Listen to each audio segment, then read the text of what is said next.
Nah, jangan sampai mereka akhirnya lebih suka produk bangsa lain misalnya. Lebih suka dengan identitas bangsa lain daripada identitas negeri sendiri. Jadi yang anak tangkap itu Ustaz, ada yang terlalu ekstrim mencintai agamanya sehingga melupakan Indonesia negaranya, dan ada yang terlalu ekstrim mencintai Indonesia sehingga melupakan agamanya. Nah, bagaimana Ya, caranya kita itu, berada di tengah-tengah ini? Kita tetap mencintai agama kita tapi tetap juga mencintai Indonesia. Bagaimana juga kita menggiring nih yang anak-anak muda. ekstrim mencintai Indonesia tapi sholat 5 waktu enggak gitu kan. Makanya Betul. ini yang perlu kita bawa ke tengah-tengah, bagaimana caranya kita tetap cinta dengan agama, Cinta tanah air juga. cinta tanah air. Ini bagaimana itu? Ini untuk para pemuda. Ini kan para pemuda kayak gitu ya, Ustaz ya. Betul.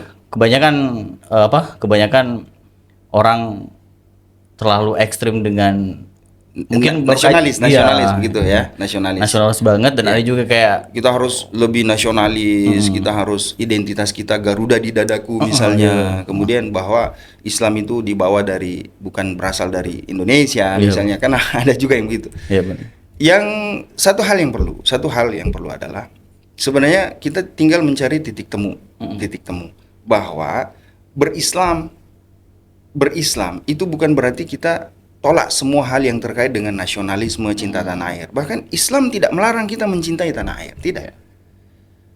Kalau kita bicara hadis, iya memang hadis itu tidak bisa dijadikan landasan karena dikatakan oleh para ulama kita, tapi dalilnya bukan itu. Tapi bahwa Rasulullah SAW mencintai Jazirah Arabia, mencintai Mekah dan Madinah, itu kenyataan yang tidak bisa ditolak. Dan cukuplah itu menjadi dalil yang paling kuat untuk kita untuk mencintai Indonesia. Kita mencintai Indonesia. Betapapun Mekah dan Madinah itu kota suci yang dilarang bagi kita untuk bepergian kecuali untuk 3 masjid itu, la tusyaddu rihal illa thalathati masajid misalnya, tapi tetap saja secara keseharian kita hidup di sini. Ya kan? Berinteraksi di sini, bahkan mungkin kita akan dikuburkan di sini juga. Maka wajar kalau kemudian kita lebih mencintai Indonesia daripada bagian manapun di atas muka bumi. Nah, di samping juga memang bahwa mencintai Indonesia itu tidak boleh kemudian kita meninggalkan nilai-nilai agama.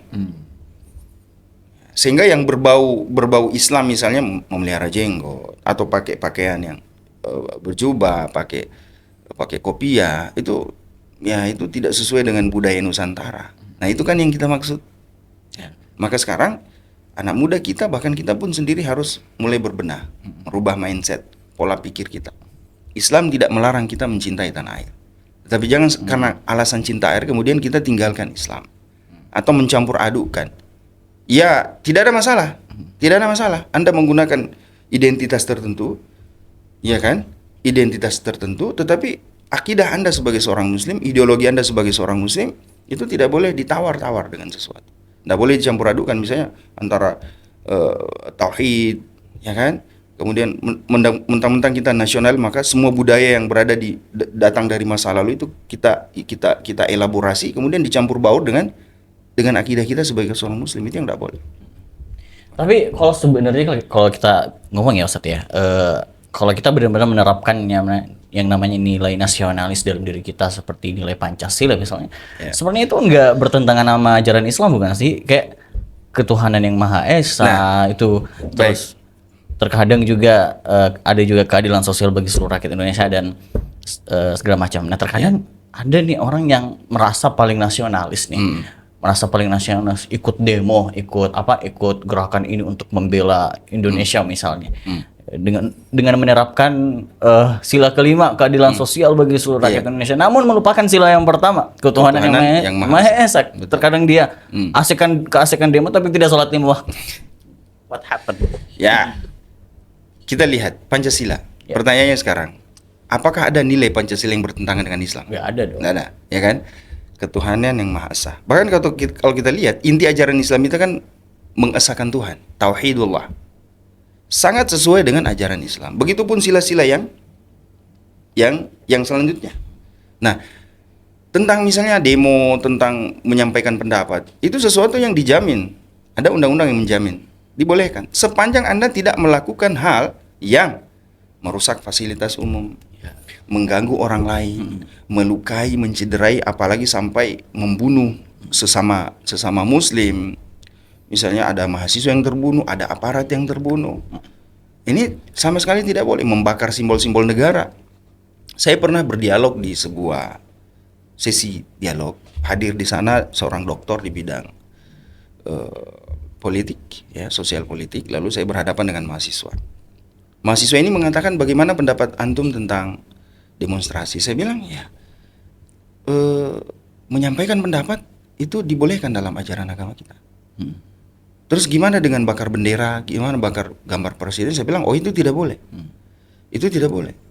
Ya, membakar simbol-simbol negara itu tidak boleh. Ya. Tapi sepanjang Anda menyampaikan dengan jujur, dengan baik, keluh kesah itu dengan cara yang memang diakui oleh konstitusi kita, maka tidak ada masalah.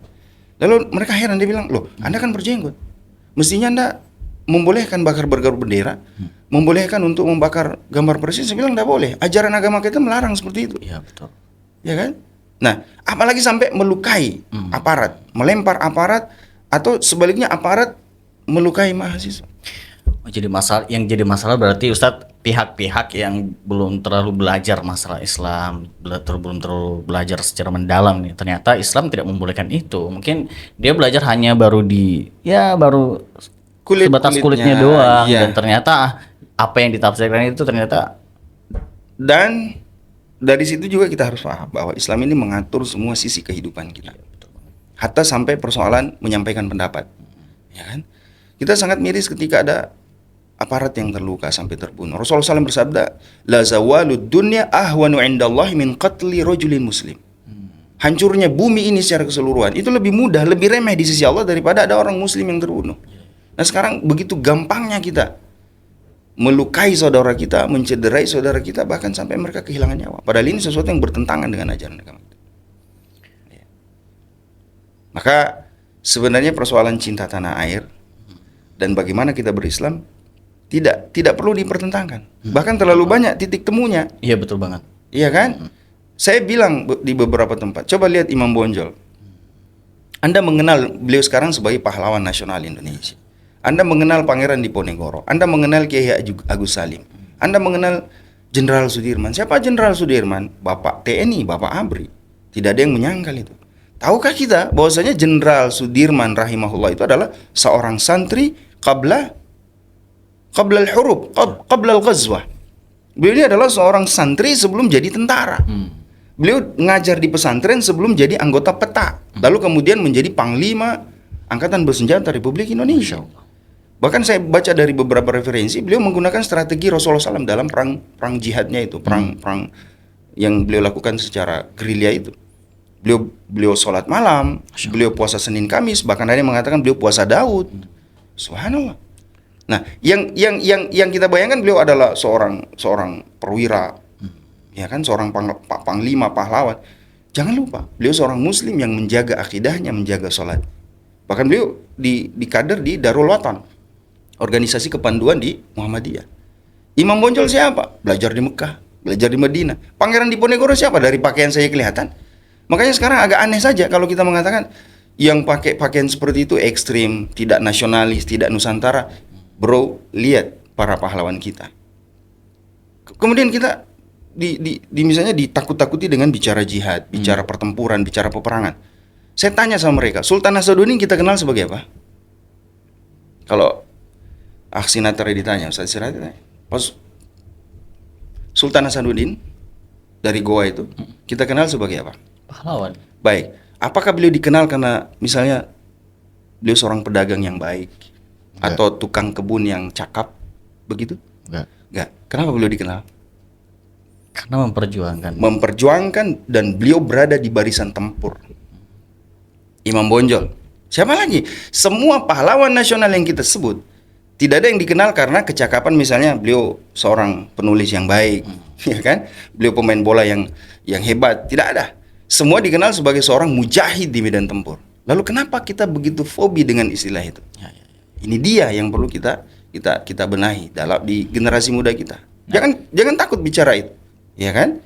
Karena negara ini didirikan dengan darah para syuhada, air mata para pejuang, merah putih yang kita lihat berkibar, seperti di belakang kita ini. Ya, betul banget. Ya kan? Masya Allah. Masya Allah. Ya, jadi kita sudah menemukan titik temu nih Iya. bagaimana kita tetap berislam, cinta Indonesia, dan kita sudah Cinta berada. Indonesia. Nah, kita berada Maka di tidak tengah. salah kalau kita mengatakan Garuda Iya. di dadaku, Nah. merah putih di dadaku. Tidak ada yang salah dengan itu. Nah, yang jadi sekarang ini yang perlu kita perhatikan lagi bagaimana kita cara menciptakan anak muda nih agar Ya. bisa meneruskan perjuangan, agar bisa terkenal Iya, sebagai pahlawan gitu. Betul. Ini apa langkah strategik untuk masalah seperti ini, Ustaz? Betul. Dan ini bukan cuma tugas kita di Wahda Islamiyah, di Muhammadiyah NU, tidak. Perlu bekerja sama, bicara dan merumuskan langkah-langkah strategisnya bersama pemerintah, aparat. Gimana supaya sosialisasi tentang kisah hidup para pahlawan, kisah hidup para pejuang terdahulu dari bangsa ini, itu kembali dibuat filmnya, dibuat mungkin visualisasi audio visual yang terkait dengan itu disebarkan secara luas, dididik kembali kepada anak-anak muda kita. Itu yang harus kita lakukan karena persoalan ini bukan hanya tanggung jawab pemerintah Ya. tok sendirian. Bukan hanya tugasnya polisi, bukan tugasnya TNI, Ansih, bukan. Tapi ini tugas kita semua. Semua elemen bangsa ini harus kiai, ustadz, mubalik. Kalau perlu di atas mimbar kita sampaikan tentang pentingnya kita mencintai negara kita agar anak-anak muda kita kembali kepada semangat berbangsa dan bertanah air. Secara logis saya bilang, ketika misalnya Malaysia, tidak usah Malaysia, Malaysia tetangga kita terlalu dekat. Misalnya Indonesia di Piala Dunia, iya kan? Tidak salah kan kalau kita bermimpi Indonesia tampil di Piala Dunia? Iya. Tidak Boleh salah banget. kan? Boleh banget. Boleh. Berhadapan dengan Jerman. Secara fitrah, pada saat mereka bertemu di lapangan hijau, siapa yang Anda dukung? Indonesia dong. Indonesia. Meski misalnya saya berwajah mirip bule misalnya. Andai kalau kita sepakat saya berwajah bule, saya tetap dukung Indonesia. Iya, iya, iya. Iya. Meski misalnya moyang saya orang Belanda, tapi saya lahir dan besar di Indonesia, saya akan berteriak dan berdiri Indonesia, Indonesia, Indonesia. Iya, iya. Bukan mendukung Jerman. Iya, benar. Fitrah itu. Mencintai tanah air merupakan persoalan fitrah. Tidak bisa disembunyikan. Saya kira seperti itu. Jadi langkah strategiknya itu Sosialisasi, kurikulum, Iya, benar banget. ya kan? Sosialisasi yang masif, film, kurikulum, semua. Nama jalan, ya kan? Baliho, flyer, semua. Media sosial, media resmi negara kita harus banyak mensosialisasikan tentang para pahlawan, para pendiri. Kemudian juga pokok-pokok pikiran mereka. Nah, urgensi ini perlu ditanamkan kembali kepada para remaja kita. Itu mungkin saran saya secara saya mungkin bukan pakar di bidang itu, tapi sebagai anak bangsa paling tidak saya merasa bahwa saya punya tanggung jawab untuk memberi usulan gitu ya kepada semua orang yang punya wewenang di sini. Mari kita bekerjasama, mari kita bergandeng tangan. Tidak usah ada narasi bahwa Islam itu benci tanah air, sebagaimana juga tidak usah ada narasi bahwasanya orang yang berislam itu tidak boleh mencintai tanah air. Ya. Tidak usah ada narasi bahwa Islam itu seperti ini dan seperti itu. Maka ketika ada peristiwa yang besar misalnya, yang penting, kemudian terutama yang terkait dengan hal-hal yang bersifat radikal, lalu kemudian dialamatkan kepada Islam. Ya, mari kita bertoleransi. Mari kita berlapang dada terhadap perbedaan yang sudah pasti ada di antara kita. Iya. Betul banget, Ya. Ustaz. Nah, berarti untuk kedepannya anak-anak muda, jadi jangan seperti anak muda yang lain lah, pengen beda sendiri gitu kan, harus lebih mengembangkan diri. Kalau orang-orang senang nonton drakor, ya kita senang nonton podcast yang mengembangkan diri gitu. Iya, enggak apa-apa kita berurusan atau menonton hal-hal yang bersifat budaya. Kita menghidupkan nilai-nilai budaya yang dianut, ya kan, yang dikenal di zaman-zaman dahulu, sepanjang dia bukan merupakan hal-hal yang terkait dengan peribadatan, Iya, terkait dengan ibadah yang bersinggungan dengan larangan-larangan dan aturan di dalam ajaran agama kita. Ya. Nah, karena budaya itu bukan semuanya harus dibuang, tidak. Adat kita ketimuran, saya orang Bugis, Anda misalnya ada Jawanya, ada ininya, tidak perlu dibuang itu. Ya. Mari kita gali kembali, kita hidupkan di dalam keseharian kita, karena ada budaya Bugis, ada budaya Jawa yang sangat sesuai dengan Islam. Ya. Dikenalkan dengan narasi Bugis, dikenalkan dengan narasi Jawa, tapi pada hakikatnya merupakan bagian dari ajaran Islam. Ya, bahkan kita di Dewan Pendidikan, karena saya anggota Dewan Pendidikan di Kabupaten Bone, Itu kita berusaha supaya di sekolah-sekolah di Kabupaten Bone itu nantinya ada tulisan-tulisan pesan-pesan orang terdahulu dalam bahasa Bugis. Misalnya taro gau, reso peteng mangingi, nama lomo nalete pamase dewata. Misalnya itu ungkapan-ungkapan Bugis. Bahkan di Universitas Leiden di Belanda itu, di bagian parit di depan kampus tertulis aksara Bugis Lontara. Iya, luar biasa. Itu orang Belanda yang tulis di depan kampus, salah satu kampus terbesar dan paling terkenal di dunia, Leiden University. Tulisannya saya lupa, tapi maknanya kira-kira saya sudah melanglang buana. Saya sudah ke sana dan kemari, tetapi saya tidak mendapatkan tempat yang lebih indah daripada Sulawesi Selatan, tanah Bugis. Luar biasa. Dan itu dengan aksara Bugis. Kalau orang Belanda merasa bangga dengan tulisan itu, dengan aksara itu, maka sekarang kita perlu bangga. Anak saya, saya ajari bahasa Bugis. Meskipun sehari-hari mereka di sekolah, misalnya di pergaulan bahasa Indonesia, tetapi saya tidak meninggalkan untuk mengajari mereka bahasa Bugis. Karena saya bangga sebagai seorang Bugis. Masya Allah. Nah, pesan nih untuk anak-anak muda Ustadz, untuk terus mengembangkan diri, terus selalu mengimprove skillnya agar bisa berkhidmat nih kepada negara, kepada Islam juga. Betul. Apa nih pesan untuk anak-anak muda ya? Ya, ini mungkin sekarang. pesan terakhir ya? Iya. Atau masih ada setelah itu? Silakan Mas. Bukan pesan terakhir juga kan? Iya. Insya Allah kita akan lanjut lagi ke depannya. Baik, pesan saya bahwa sebagaimana yang saya sering bilang di beberapa tempat, kita sadar bahwa para pemuda, Anda ini adalah sasaran strategi dari orang-orang luar. Bangsa Indonesia ini sedang dibidik oleh orang luar, dan sasaran terbesarnya itu adalah Anda. Anak kecil masih terlalu labil, belum bisa diharap. Orang tua sebentar lagi mereka menghadap Allah misalnya. Maka orang yang secara matematis, secara rasional masih panjang usia hidupnya adalah Anda. Dan itu menegaskan posisi Anda sebagai orang-orang yang di pundak Anda lah terletak tanggung jawab, di pundak Anda lah terletak harapan orang-orang tua kita, harapan bangsa ini kepada Anda. Maka kalau Anda tidak berbenah, Anda tidak berprestasi, kita tidak bisa bayangkan akan kemana bangsa ini. Maka didik, gembleng diri Anda, berprestasilah di sekolah dalam bidang apapun. Seorang muslim tidak harus semuanya jadi ustadz, semuanya dikai. Kalau semuanya jadi ustadz, lalu siapa yang jadi dokter misalnya? Siapa yang jadi panglima TNI? Siapa? Semua lini-lini membutuhkan seorang muslim. Nah, sekarang alhamdulillah di TNI ada penerimaan khusus bagi hafid. Di TNI juga ada jalur ke dokter, semua. Nah, sekarang betapa pentingnya umat Islam, generasi muslim yang terdidik, tercerahkan secara ideologi, secara akidah dari awal, faham Al-Quran, faham Sunnah, lalu masuk ke segmen istilahnya, bagian-bagian yang seperti itu. Maka berprestasi, didik diri Anda, sekolah baik-baik, ya kan? Sekolah baik-baik, kembangkan diri Anda sampai pada taraf di mana kita berharap akan ada suatu masa di mana Indonesia tidak lagi dikenal sebagai nomor 2 dari belakang atau nomor 1 dari atas dalam kaitannya keburukan.